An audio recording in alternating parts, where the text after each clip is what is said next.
All right, back to the phone. Chuck in Grand Rapids, Michigan. Great to have you on the EIB network. Hello. Good afternoon, Rush. How are you doing? Good. Merry Christmas to you and happy birthday to your wonderful bride. Thank you. I'm sure she appreciates that. Thank you very much. Well, I'll tell you, Rush, it's been over 20 years waiting to say this, but Great Lakes dittos to you. I appreciate that very much. Yeah. Hey, Rush, it's kind of ironic if you look at what's going on with the North Korean now with this deal with Sony, how everyone seems to be shocked that they gave them what they wanted and they still want more. Isn't that exactly what happens with all of the liberal mindsets with environmentalists? Or especially, you can't, in this case, we get blackmail going on. You cannot ever satisfy a blackmailer. You pay once and it's over. They're going to keep coming back over it. It's never over, actually.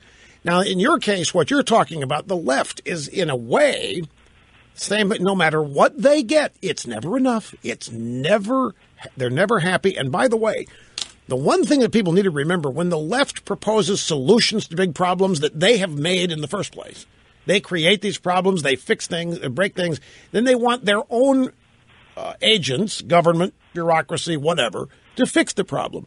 There's no solution. Everything they do is just the beginning of a new set of problems. They never solve anything, and they're never happy with whatever you end up giving them. That's why they're never happy now. They've got the president they wanted. They got their health care. They're never happy. And your point about them being the environmentalist wackos, okay, so Obama doesn't do Keystone Pipe. That's not going to make them happy. They're going to be upset somewhere that somebody somewhere else in the world is using oil. It's impossible for them to be happy, and yet they keep blackmailing. I know what you mean, exactly. So they're referring to these folks as terrorists, so can we relate this back to the same thing? You mean in what way? That the environmentalists, in their own way, are terrorists themselves. Well, they have been in the past. I mean, there was a group called Earth First back in the early days of the EIB network. Earth First would actually destroy timber company property. They would blow up SUVs on automobile sales lots. They would spike trees. In order to destroy saws. They would destroy housing developments. They would blow up housing developments. The environmental movement has been filled with eco-terrorism.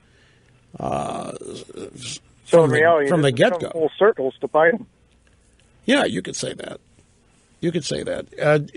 Depending on terrorism, well, this is being called terrorism. This is cyber terrorism.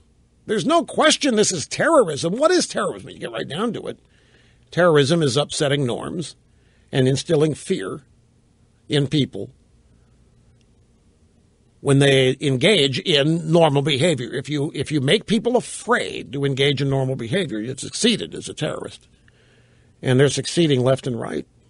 And we're caving left and right. And there's always going to be an America, folks. It may not always be the America that was founded. And it looks like, depending on what happens these next 2 years, it looks like that what really is being sliced apart here is America as a superpower.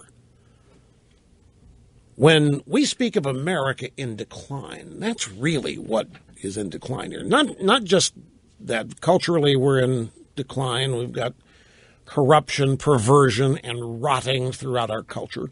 No question. But we also are seeing the decline of the United States as a superpower. And I believe that to be targeted. I believe that to be purposeful. And our ability to project power is in decline, as is our willingness to project power in decline. The two go hand in hand. Anyway, Chuck, I appreciate the